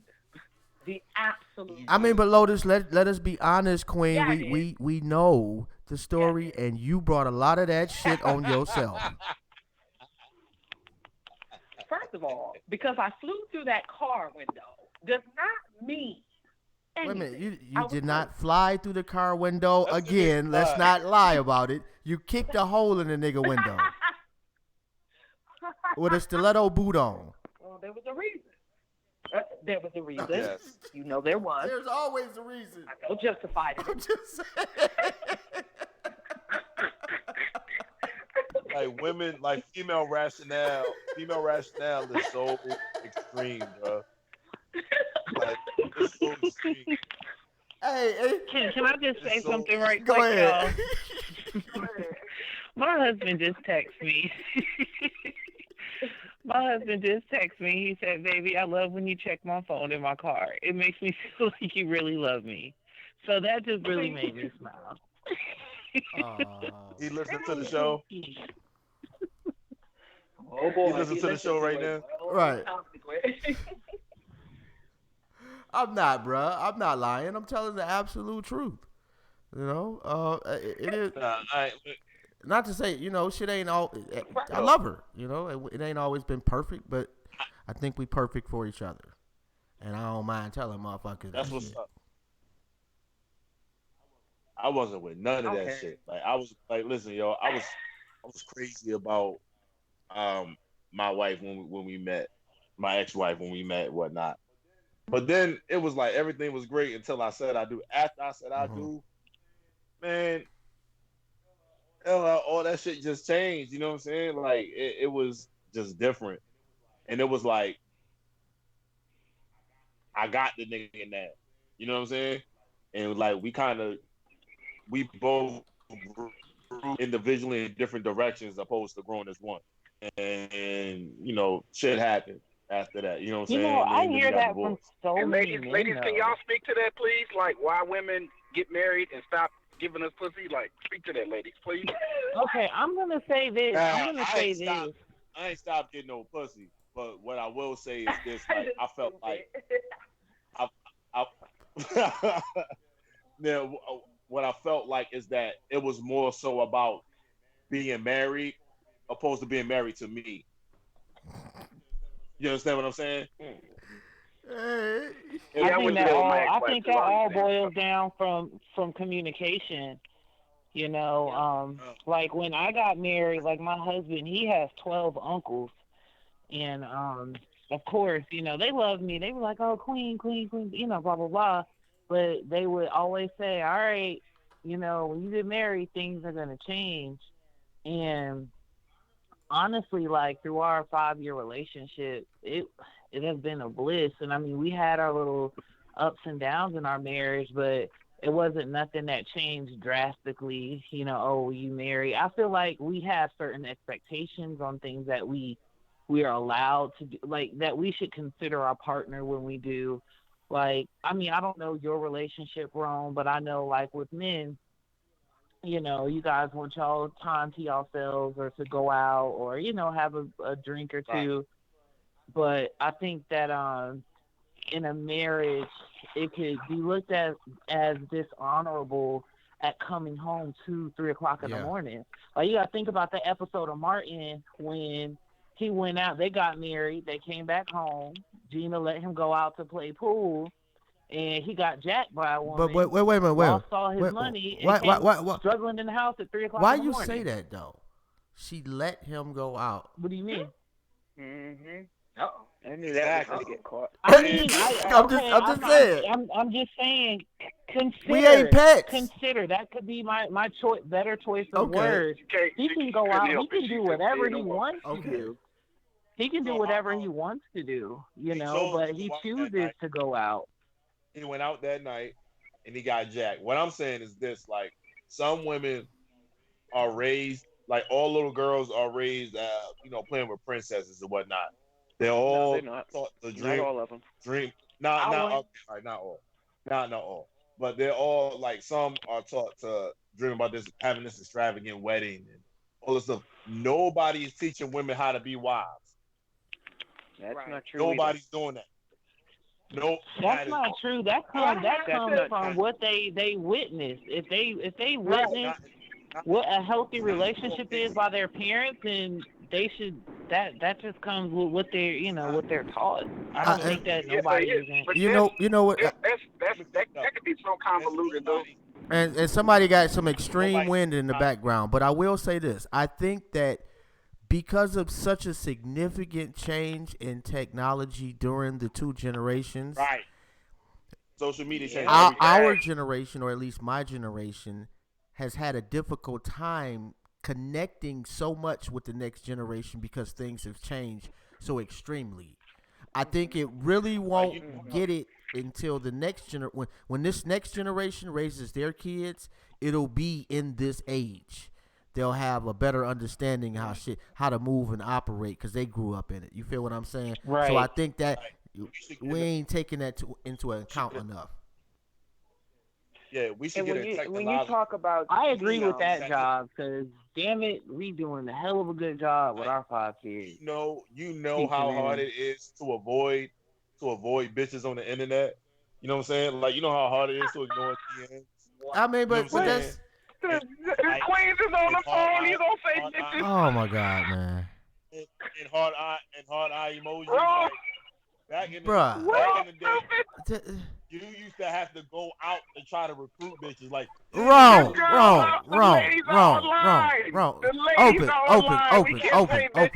Open. I got it, bro. I got that. Hold on a second. If I can say something, for me, I have watched rotary phones to phones on your wrist. I've been through all those transitions. Yep, me too. Right. Okay. Me too. And I've also been a professor as well as a teacher. And I've watched the impact of technology. You can go days and weeks without talking to anybody. You can pump your own gas. You can bag your own groceries. You can order online. There are people out here who don't even know how to sign a check, let alone what a check looks like. Facts. We have lost and forgotten so much on interpersonal relationships. We've gotten lazy. We got lazy. And so it's folks like myself that push to have communication. Mm-hmm. You know, when my students would hand in an assignment, they had the nerve to put, social media acronyms in their papers. And that was a 0, an F. Oh, hell no. Damn, just a straight F, huh? Yes, that's an automatic 0. That's an automatic because we have, language arts is just that, is an art. Communicating with people and understanding how other people communicate, not just ourselves, we lost that. We've lost that. We take shortcuts. We lie. We try to get what we want without saying what we want. We take all these shortcuts, and it's not working out. And the biggest impact is our relationships. They're not healthy as they can be. They're not as strong as they can be. They may not be long-lived as they can be, and that can be friendships, marriages, whatever kind. Our relationships and our ability to maintain healthy relationships on a whole sucks. It's bad. What it is, though? You can't. What it is? It's so easy to go and type some bullshit. It's so easy to go type some bullshit, that's what I'm saying. Post it online. We don't communicate. Somebody who don't know what's going on. Absolutely. And get a whole bunch of artificial likes. When I do text messages, I told my children, I am not doing the emojis and all. I'm spelling all of that out. Because these shortcuts are killing us. We take shortcuts at work. We take shortcuts at shopping. We take shortcuts in relationships. We take shortcuts getting home. We are all about shortcuts. And we got the nerve to think that it's working smarter. It's not. It's shortcuts. And it is cutting up our relationships. I look at the the emojis differently. To me, well, I'm just saying. I'm just saying when you are, instead of you saying you're cracking me up, we just go LOL or face. Go ahead and type the words out. Get used to typing out words. Build up your communication. But because when you get in a relationship, that's how short your communication is. You're not asking questions. You just assuming. You just see the prize. You see what you're going to get, and you'll bypass all the important stuff because you don't feel like talking about that. Let's just get right into, like someone was saying in the very beginning of these conversations, let's just get right to it. And then after it's all said and done, well, man, I should have asked this. I should have, should have, would have, could have. But I agree with you 100%. We have to learn how to communicate. I look at it. I agree with everything you just said. That's why it's important. Let's have that conversation. And that's basically where people fall in love when you start communicating. And on that note, we gonna have to wrap it up. We only got about 3 minutes. Absolutely. But I do want to say, Queens, we truly appreciate you. And I don't know who got the background noise in. It's killing me. But definitely appreciate y'all coming on and the honesty. Very, very dope. Although I will say, well, thank you for the opportunity. Come on, we try. You already know. Yeah. Thank you. We appreciate it. I didn't hear anything. Everybody said something at the same time. My bad. I just said I appreciate the opportunity as well. Hey, and I'm sorry, it didn't go as planned, but this turned out to be a really dope ass show. So, yeah. And I look at emojis as our hieroglyphics. I really do. I think that in 1,000 years, there will be transitions of language, and we are in one right now. That's just kind of how I look at it. And shout out to Carmen W, Joe Cool, Knowledge, you already know, Jay Dizzle, Larisha Anderson. I'm trying to see if I'm missing any. Hold on, let me. God damn, man, freaking spam on my computer is killing me. Cheryl Young, shout out to you. That's very dope. And shout out to Crystal McDuffie, where I seen you was listening. And I know I'm missing somebody. My bad, but I can't catch everything. And what else? Oh, and share our shit, man. If you check our show out tonight, share our shit. If you check out our show in 2 weeks, share our shit. And if you are that nigga that digs us up in 17 trillion years, first off, you the greatest motherfucker that ever graced the galaxy, and share our shit. Anyway, y'all already know. Check out the websites, emeraldshell.com, myskinismysin.net. Let's go, man. My skin is my sin in the building. Ron, what you got? Shout out everybody who called up, man. It was a entertaining and informing show. I appreciate all the queens who called up. Shout out 300 Gangsters. Shout out Keys Development. Follow me on IG. That's Driving for Perfection _43. I ain't gonna tell that story. I'll share that story tomorrow. I'll share that shit tomorrow. You know what I'm saying? Yeah, I'll ask tomorrow. We got the water cooler. Popping, yeah, I mean, and share our shit, yo. Thanks for rocking with us. No doubt. Hey, and we out. Peace.